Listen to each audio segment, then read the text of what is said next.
السلام علیکم ورحمۃ اللہ وبرکاتہ۔ ہم سے تو دھوبی کا بیٹا خوش نصیب نکلا، ہم سے تو یہ بھی نہ ہو سکا۔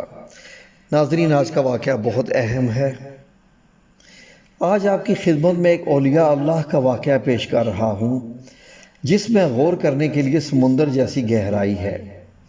ان پر جتنا غور کریں گے، اسی قدر نئے نئے حقائق، معنی اور مطالب آپ پر منکشف ہوں گے۔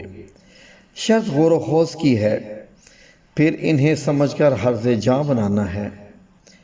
یہ کہنے کی ضرورت نہیں ہے کہ روحانی بزرگوں کی زندگی کے واقعات روشنی کے مینار ہوتے ہیں اور ان کا مفہوم تہ در تہ ہوتا ہے، جو سطحی مطالعے سے سمجھ میں نہیں آتا۔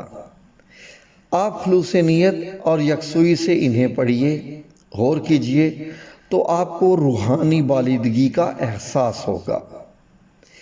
روحانی بالیدگی قیمتی سرمایہ ہے، لیکن اسے محفوظ رکھنے کے لیے محنت کرنا پڑتی ہے، ورنہ اگر آپ روحانی بالودگی کے حصول کے لیے بعد میں پھر بھی اس طرح دنیا کی ہوس و ہرس میں مبتلا ہو جائیں تو وہ اثاثہ برف کی مانند پگھل کر چند منٹوں میں ضائع ہو جاتا ہے۔ پڑھیے اور غور کیجیے۔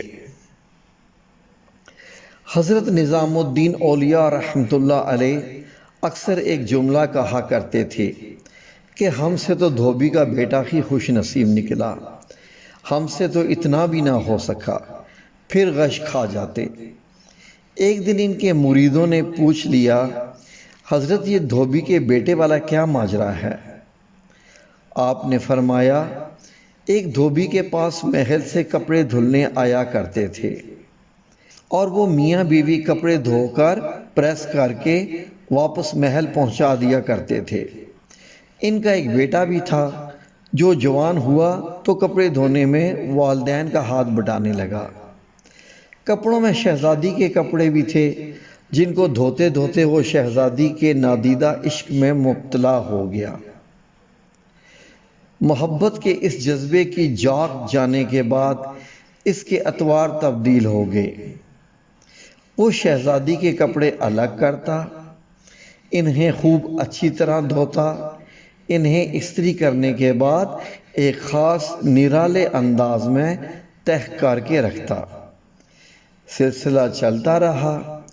آخر والدہ نے اس تبدیلی کو نوٹ کیا اور دھوبی کے کان میں خسر پھسر کی کہ یہ تو لگتا ہے کہ سارے خاندان کو مروائے گا، یہ تو شہزادی کے عشق میں مبتلا ہو گیا ہے۔ والد نے بیٹے کے کپڑے دھونے پر پابندی لگا دی۔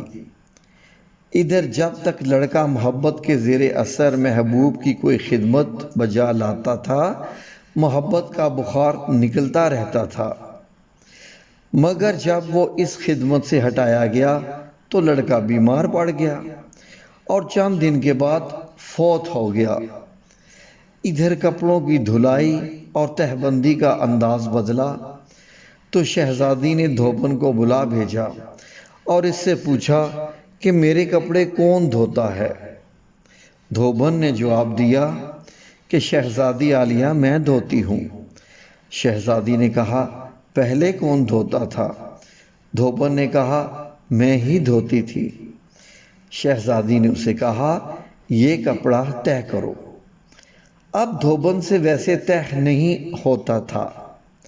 شہزادی نے اسے ڈانٹا کہ تم جھوٹ بولتی ہو، سچ سچ بتاؤ ورنہ سزا ملے گی۔ دھوبن کے سامنے کوئی دوسرا راستہ بھی تو نہ تھا، کچھ دل بھی غم سے بھرا ہوا تھا۔ وہ زار و قطار رونے لگ گئی اور سارا ماجرا شہزادی سے کہہ دیا۔ شہزادی یہ سب کچھ سن کر سناٹے میں آ گئی۔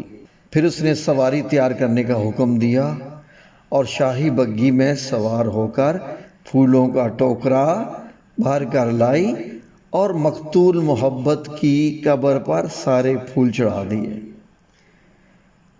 زندگی بھر اس کا یہ معمول رہا زندگی بھر اس کا یہ معمول رہا کہ وہ اس دھوبی کے بچے کی برسی پر اس کے قبر پر پھول چڑھانے ضرور آتی۔ یہ بات سنانے کے بعد حضرت کہتے اگر انسان سے بن دیکھے محبت ہو سکتی ہے تو بھلا اللہ سے بن دیکھے محبت کیوں نہیں ہو سکتی؟ ایک انسان سے محبت اگر انسان کے مزاج میں تبدیلی لا سکتی ہے اور وہ اپنی پوری صلاحیت اور محبت اس کے کپڑے دھونے میں بروئے کار لا سکتا ہے تو کیا ہم لوگ اللہ سے اپنی محبت کو اس کی نماز پڑھنے میں اسی طرح دل و جان سے نہیں کر سکتے؟ مگر ہم بوجھ اتارنے کی کوشش کرتے ہیں۔ اگر شہزادی محبت سے تہ شدہ کپڑوں کا انداز کو پہچان سکتی ہے تو کیا رب کریم بھی محبت سے پڑھے گی نماز اور پیچھا چھوڑنے والی نماز کو سمجھنے سے عاجز ہے؟ حضرت نظام الدین اولیاء رحمت اللہ علیہ پھر فرماتے وہ دھوبی کا بچہ اس وجہ سے کامیاب ہے کہ اس کی محبت کو قبول کر لیا گیا، جبکہ ہمارے انجام کا کوئی پتہ نہیں قبول ہوگی یا منہ پر مار دی جائے گی۔ اللہ جس طرح ایمان اور نماز روزے کا مطالبہ کرتا ہے اسی طرح محبت کا بھی تقاضا کرتا ہے۔ یہ کوئی مستحب نہیں، فرض ہے، مگر ہم غافل ہیں۔ پھر فرماتے اللہ کی قسم اگر یہ نمازیں نہ ہوتی تو اللہ سے محبت کرنے والوں کے دل اسی طرح پھٹ جاتے جس طرح دھوبی کے بچے کا دل پھٹ گیا تھا۔ یہ ساری رات کی نماز ایسے ہی نہیں پڑھی جاتی، کوئی جذبہ کھڑا رکھتا ہے۔ فرماتے یہ نسخہ اللہ پاک نے اپنے نبی صلی اللہ علیہ وآلہ وسلم کے دل کی حالت دیکھ کر بتایا تھا کہ آپ صلی اللہ علیہ وآلہ وسلم نماز پڑھا کیجئے اور رات بھر ہماری باتیں دہراتے رہا کیجئے، آرام ملتا رہے گا۔ اسی وجہ سے نماز کے وقت آپ صلی اللہ علیہ وآلہ وسلم فرماتے اے بلال ہمارے سینے میں ٹھنڈک ڈال دے، یعنی اذان دے۔ ناظرین امید ہے کہ آپ کو واقعہ پسند آیا ہوگا۔